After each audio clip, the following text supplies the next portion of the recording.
खुलुमबाय आं सिबि रानि ब्रह्म नोंथांमोनखौ आंनि एसबि बड' निउज चेनेलाव गासैखौबो बरायबावनाय थाबाय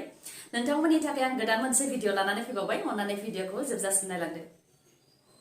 रायजोआव हरखाबै बोथोर सोलायनायखौ नुनो मोननाय जादों रायजोनि दाब दाब जायगायाव गोबां अखा हानायजों लोगोसे बारहुंखा आरो गोबां रोजा अन्थाइ गोग्लैनायखौ नुनो मोननाय जादों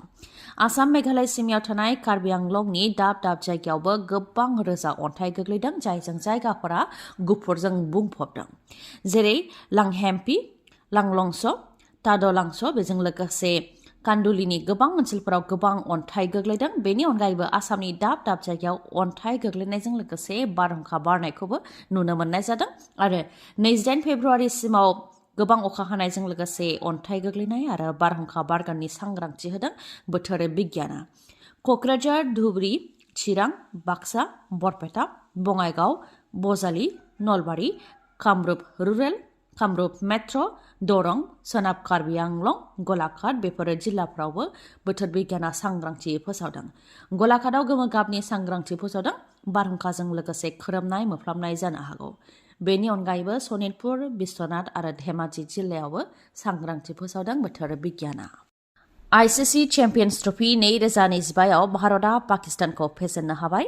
दुबाइनि इन्टारनेशनेल क्रिकेट स्टेडियामाव जानाय आईसीसी चेम्पियन्स ट्रफी 2025 आव इन्डिया आरो सुथुर हादर पाकिस्ताननि गेजेराव क्रिकेट गेलेनाय जादोंमोन जेराव इन्डियाया सुथुर हादर पाकिस्तानखौ फेजेननो हाबाय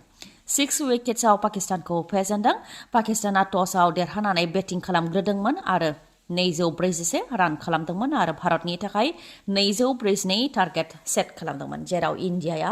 244 रान बानायनानै पाकिस्तानखौ 6 विकेट्सआव फेजेननो हादों विराट कोहली बिथाङा सेन्चुरि बानायनानै भारतखौ देरहासार जानायाव मदद होदों बेयो बिथांनि 51थि ओडिआइ गेलेनाय आरो सेन्चुरि बानायनानै ओडिआइ गेलेनायाव बिथाङा दासिम गासै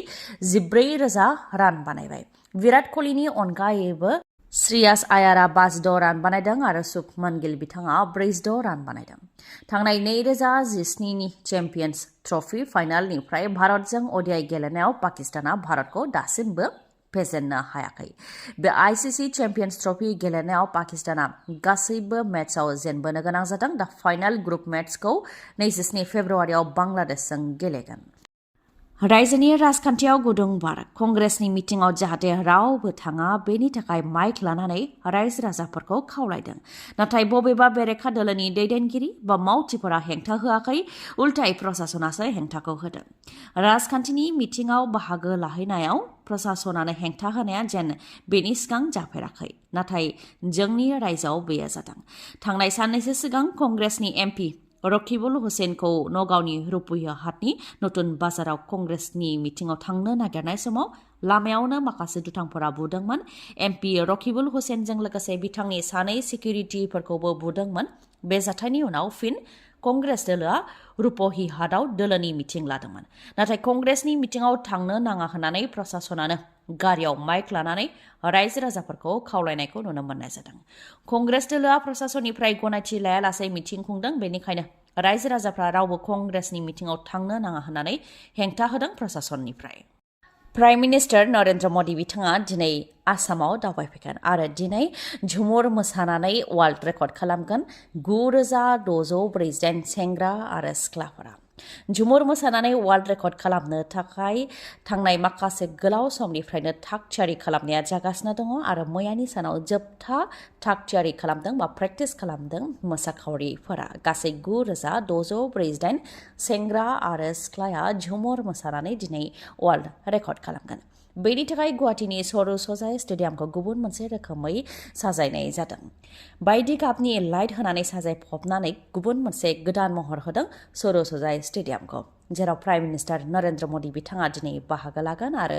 झुमुर मोसानायखौ नायगोन बिथाङा झुमुर मोसानानै वर्ल्ड रेकर्ड खालामनायनि उनाव फैगौ अक्ट'बर नभेम्बर आरो डिसेम्बर दाननि गेजेरावनो बर'नि दोरोङारि मोसानाय बागुरुम्बा मोसानायखौबो वर्ल्ड रेकर्ड खालामगोन होननानै खोथा होदों आसामनि गिबि मन्थ्रि डक्टर हेमन्त बिश्व शर्मा बिथाङा लोगोसेनो डक्टर हेमन्त बिश्व शर्मा बिथाङा बेखौबो फोसावबावदों दि जाय मोसाखावरिफ्रा झुमुर मोसानायाव बाहागो लादों दामनाय देनायजों लोगोसे मोसानाय बिथांमोननि एकाउन्टआव 25,000 रां सोनानै होगोन होननानैबो फोरमायथिदों आसामनि गिबि मन्थ्रि डक्टर हेमन्त बिश्व शर्मा बिथाङा फागुन फैनाय लोगो लोगोनो बोथोराव सोलायनायखौ नुदों मिथिंगानि बिखायाव समायना फैनायखौ नुनो मोननाय जादों नाथाय समायनायजों लोगोसे अराय खैफोदा फैयो थिग बेबायदिनो सारअन्थाइ गावनायजोंबो सुबुङा जोखोम जानो गोनां जाबोदों बे खेबावबो साबा सुबुङा जोखोम जानो गोनां जादों साबा सुबुङा ना हमनो थाखाय दैयाव थांदोंमोन नाथाय सारअन्थाइ गावनायनि जाहोनाव बिथांमोना फांसे दंफांनि सिङाव थादोंमोन बेयावनो बिथांमोननि सायाव सारअन्थाइ गावनायजों सासे आइजोखौ लाफानानै गासै साबा सुबुंफोरा जोखोम जानो गोनां जादों साबा सुबुंफोरनि मुङा जाहैबाय फारि आब्दुल खलिलुर रहमान खुदिजा खातुन जाम्मात आली आरो बाबुल हुसेन सामुगुरिनि बैजियागावआव जादों बे जाथायाव सारअन्थाइ गावनायनि थाखाय फांसे दंफांनि सिङाव बिथांमोनहा थादोंमोन नाथाय बिथांमोननि सायाव सारअन्थाइया गावदों जायजों बिथांमोना जोखोम जानो गोनां जादों उनाव बिथांमोन गासै साबाखौबो फाहामथायनि थाखाय देहा फाहामसालियाव थिसननाय जादों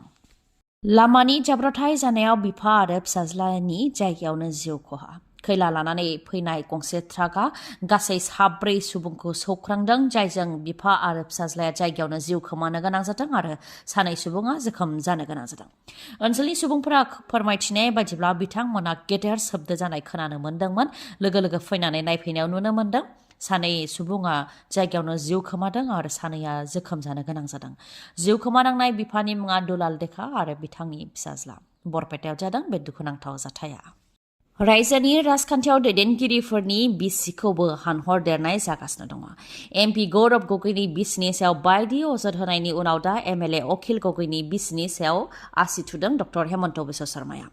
एमएलए अखिल गगैनि बिसिया आइन बेरेखायैसो साख्रि मोन्दों होननानै सदनावनो बिबुंथि लाखिदों आसामनि गिबि मन्थ्रि डक्टर हेमन्त बिश्व शर्मा बिथाङा डक्टर हेमन्त बिश्व शर्मा बिथाङा सदनाव बिबुंथि होनायनि उनावनो एमएलए अखिल गगैयाबो बेनि सायाव नायबिजिरनो थाखाय लाइजाम हरदों आसामनि गिबि मन्थ्रि जानाखि अखिल गगैनि बिसि डक्टर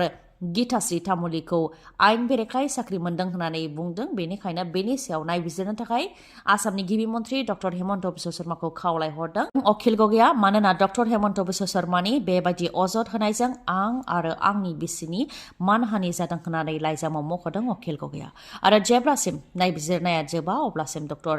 गीताश्री तामुलीया साख्रिनिफ्राय गोजानाव थागोन होननानैबो बुंथिदों अखिल गगैया मख'नो गोनांदि डक्टर गीताश्री तामुली बिथाङा बि बरुवा कलेजनि एसामिस डिपार्टमेन्टनि एसिस्टेन्ट प्रफेसर महरै साख्रिखौ मावगासिनो दङ नोंथांनि मेगनाव जेंना जादों नामा जुदि जेंना जादोंब्ला आरो नोंथाङा मेगननि मोजां डक्टर नागिरदोंब्ला नोंथांनि थाखाय मोजां खौरां बङाइगावनि आइ हस्पिटालाव फैगोन सिनियर आइ स्पेशलिस्ट डक्टर प्रबिन बसुमतारी बिथाङा एम्स निउ दिल्लीनि बारग' एसआर आरपिसि आरो दिल्ली जिएनसिटिनि बारग' आइ कनसालटेन्ट डक्टर प्रबिन बसुमतारीनि अनगायैबो मेगननि डक्टर आशराफुल आलम आरो डक्टर मेघाली शर्माखौबो बङाइगावनि आइ हस्पिटालाव नोंथांमोनहा मोननो हागोन